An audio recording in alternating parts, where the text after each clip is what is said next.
முருகன் 2 கையில கொடுக்கிறவரோ 4 கையில கொடுக்கிறவரோ 6 கையில கொடுக்கிறவரோ கிடையாது. 12 கையில தரக்கூடியவர்.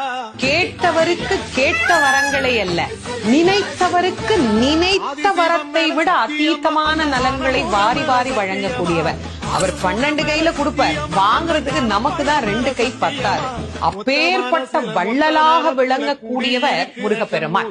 அவர் வள்ளல்னா பக்கத்துல இருக்கிற அம்மா சும்மா கிடையாது, அவள் வள்ளி.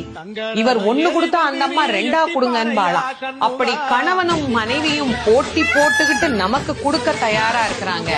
வாங்குவதற்கு நாம் என்ன செய்ய வேண்டும்? அவரை நினைக்கணும். எப்படி நினைக்கணும்?